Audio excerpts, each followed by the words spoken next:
This is more for personal record, but I've been working on a book that is mostly going to be made up of green colored schemes with maybe a little bit of red thrown in and possibly yellow.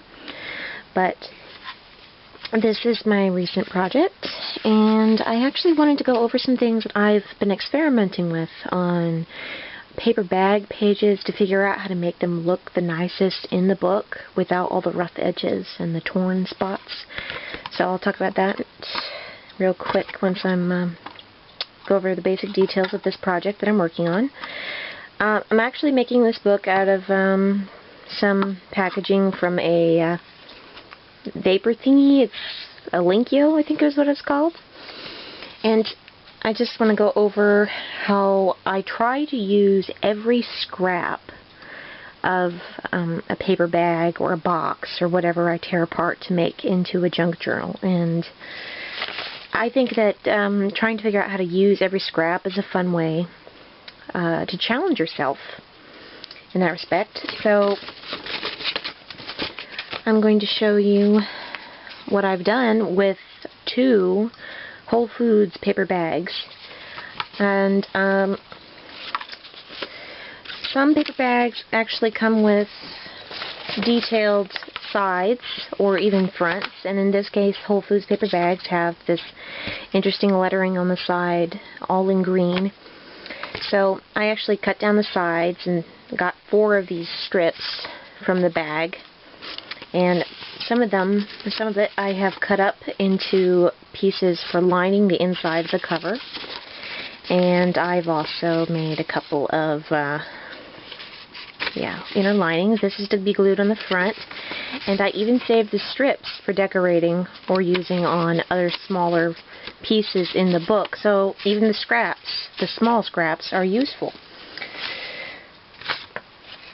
So I'm going to show you how I deconstructed the bag real quick.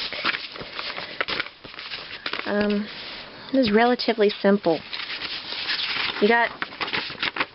You have pieces like this, which is the top, and pieces like that, the middle, and then this is the bottom half. So those were all together.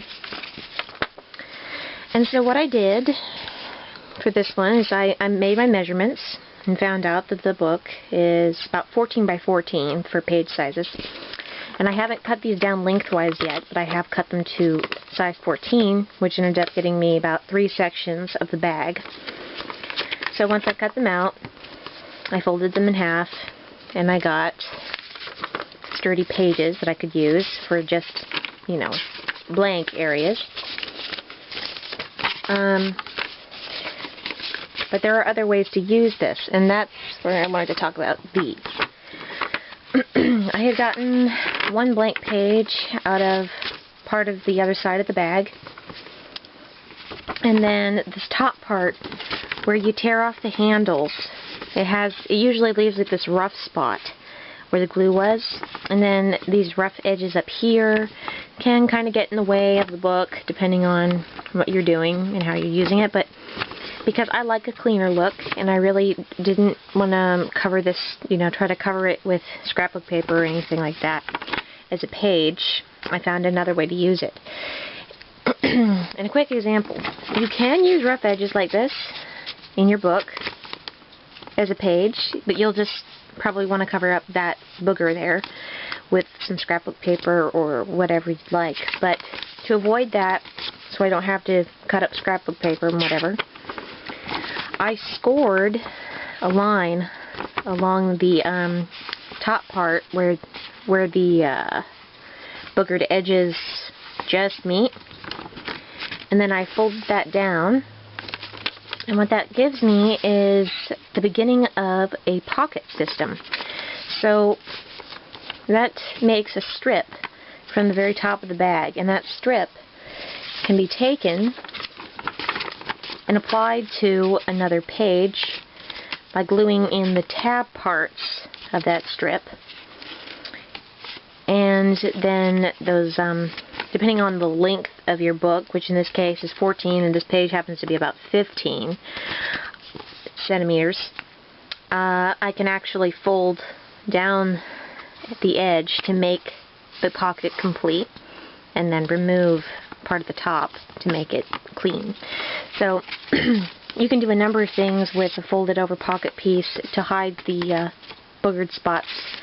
You can put them over one page, or you can take two of them and fold them and you can have them on one side of the page, and then you can have them on the other side of the page as a double pocket system. Or you can just leave them as one-sided, within or without, and play around with that. But I thought that was a good way to use pages that have raw edges, which might be unsightly in your book, unless you like that look. So, I also wanted to figure out ways of using scraps that came out of cutting up the bag, because parts of it had grease on it. So, in a case with something like this, I wanted to preserve this label, and there was only a certain way I could cut it, and I had to remove part of, I had to avoid measuring it all the way up to the very bottom, because I would have snipped off part of the top here. So what I did was I made a score line just above the green text here on the bag, and instead of cutting it off, I folded it over so that I would get my 14 centimeter tall page while still preserving some details which can add interest to the book pages. And with this, you have multiple choices.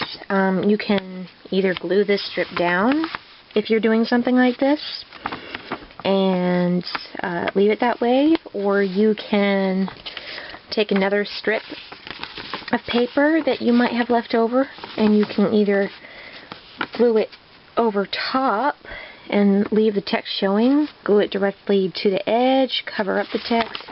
You can also choose to glue the scrap inside of the flap, and then when you fold over the edges, you'll get two pockets here and here.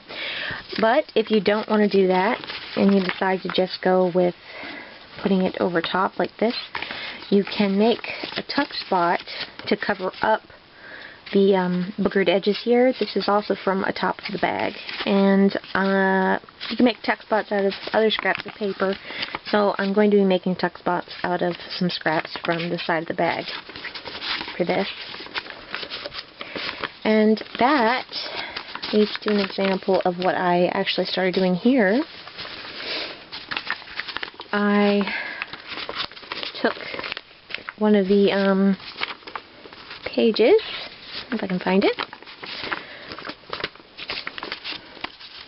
Took one of the pages, which is here, and I folded these edges up, and then these edges are going to be folded over to make a pocket. And I have these boogered spots here, so to use up part of the top of the bag in the central area, instead of cutting it away from this part, I just folded this part over and made it into a page with pockets. But to cover up this spot, while still using nothing but the paper bag, I've made this folded piece to create a tuck spot that will cover up this area. So you still see this side, but you'll also cover up the boogered spot. And it'll end up having a little place to put a tag. So that's another thing that I wanted to remember for what I'm doing. And same for this. I had a top strip of the paper bag, the bottom of the paper bag, to be precise, and then another one of those bottom halves with the lettering on it, so I folded this up. And I plan to make another tuck spot by gluing this scrap from the bottom of the bag to this strip here and making one of those double tuck spots. So you can do a lot with all your scraps if you experiment and figure out how it works. And then there's this experiment, which this is from the very bottom of the bag, and these make good pages, but then I figured out that the thing about making pages out of the bottoms of the bags, are that the insides here aren't exactly the greatest things for writing on, unless you're planning on covering them with some scrapbook paper, other brown paper. And I have some ideas for the future to make better paper bag mini books. So I'll probably be getting into that. But one of the ideas to get around the rough edges of the bottom of the bag is I took 2 halves of my bag, of the side of the bag with all the interesting lettering on it, which is pretty much this. Measured it to size, 14 centimeters, and so that all my lettering was staying upward for this page, I just glued the 2 halves together to create one unified page. And then I folded over the edges of the page. So I didn't actually cut it off to measure it to this. I scored edges so that it would be 14 centimeters tall once those edges were folded over. You have the choice, though, for something like this. You can either glue this page entirely to the back part and just have one, you know, 2-sided pages, or you can choose to do this method where you have the tabs. You then can glue them onto this part, and you'll end up with a pocket within here, and you'll have basically 2 pages and a place to put something. You can cut out circles or whatever to make it easier to access, but that's pretty much what I'm doing for this part too. So I wanted to talk about that stuff, and maybe eventually I'll get into a more detailed tutorial about how to make some different varieties of paper bag pages for minis, and how to assemble them. And for this specific one, it's a little bit different because the book is slightly smaller than the width of the paper bag I chose. So I'm having to cut down and also make tuck spots and use creative methods of paper folding to actually get this to work. And while I'm at it, a little tip. When you tear off the strips of paper from the handle area, these were once the handles, they are actually useful for other crafts. You can use them for weaving, which I'll get into sometime, maybe later in the future. But if you take those handles apart, you'll find that they are actually large pieces of folded paper. And these large pieces of folded paper can be used in a lot of places in your book, if you don't mind the crinkled look. You can use these for tuck spots if you wanted to, but you can also use them as places for creating a pocket. If you don't want to fold over the edge of your page, you can actually use these paper strips, cut them to size, and then just glue them along the edges. An example of that would be to take a page like this. If you had a book that was exactly this size and you didn't want to fold over the edges or cut off more, you wouldn't need to. You could take the handles of the bag and you can put them down, measure them to size, so they're already cut in half, and then you would just cut it off where the pocket edge meets, and then glue it down on both sides, and that would actually give you a space to work with, so it would end up actually folding outward like that on both ends. So the scraps of your bags and every little part of it can be very useful if you play with it. And before I end this,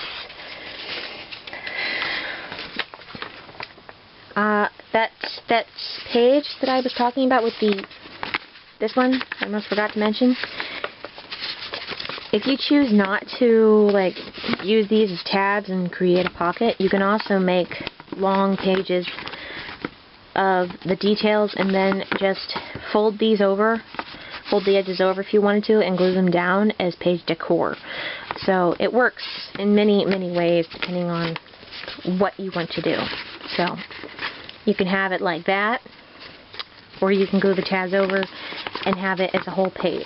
So there are lots of ways to play with stuff depending on if your bag has blemishes or grease spots or all that. So there's lots of ways to work with paper bags.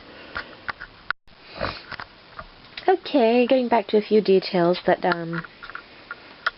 I wanted to talk about. Now that I've shown the pages and some of the assembly parts on what I was going to do with the pages for this book, I want to talk about some of the processes that I find to be useful and want to remember for myself. The inside covers for this book are these pages, and also these pieces in here are for the front cover and the inner cover. The thing that I did actually beforehand, instead of directly gluing the paper on and then glazing it over on the inside, I decided to do it separately. And the reason for this is because when you glue things to a cover and then you try to glaze it with a wet medium, in this case Liquitex varnish, it can kind of dribble over the edge and then get all gunked up on the front and make it look bad. So sometimes doing glazing on the sheet separately and then gluing it on afterwards is a better choice. And in the case with this cover, it's already naturally glossy. As you can see, it's got a nice sheen to it already, so I didn't really want to glaze it over again when I put on the elements, which is why I decided to do a different technique.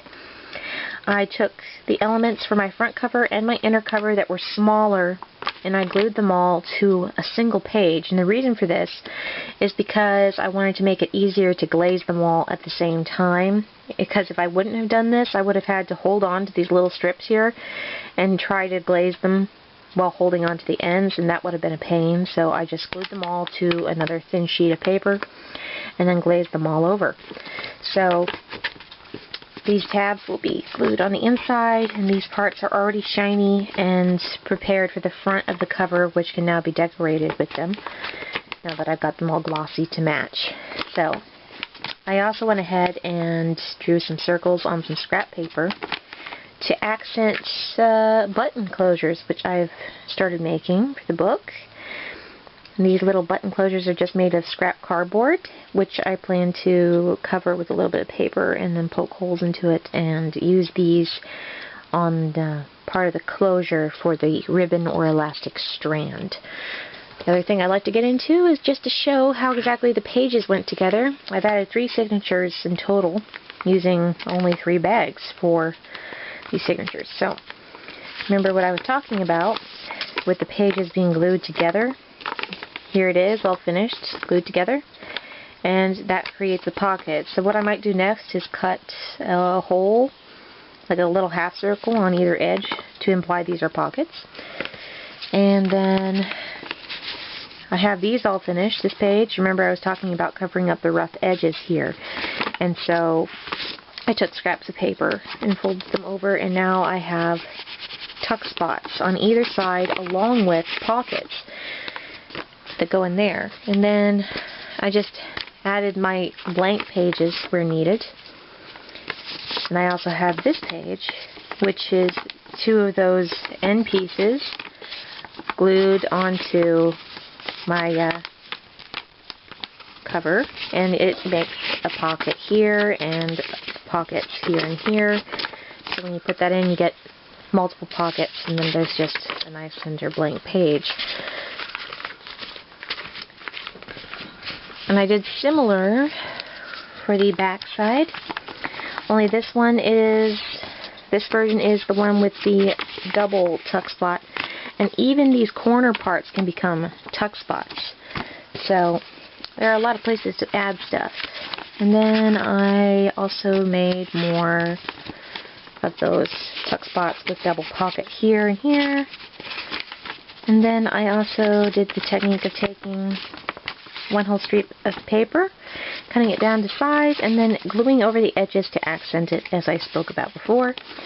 And so that gives me a nice flip with lots of pockets and places to write. Then I made a middle section out of a Trader Joe's paper bag instead. So this is the part where the red comes in.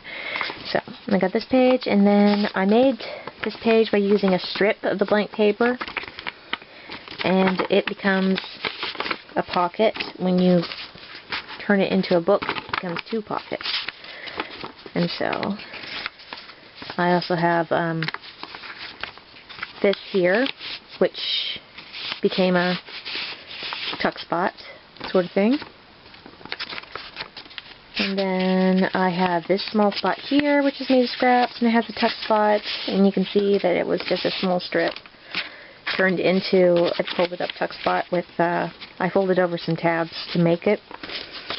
And then you have this center piece here, and this here, and I actually forgot to do it, but this piece here is supposed to become a side loading pocket, but I have to cut the edges first, so you'll be seeing that later when I show a flip through of the full thing. But that's pretty much what I wanted to talk about and show you the progress that I've made since last I spoke about all the other papers and whatnot.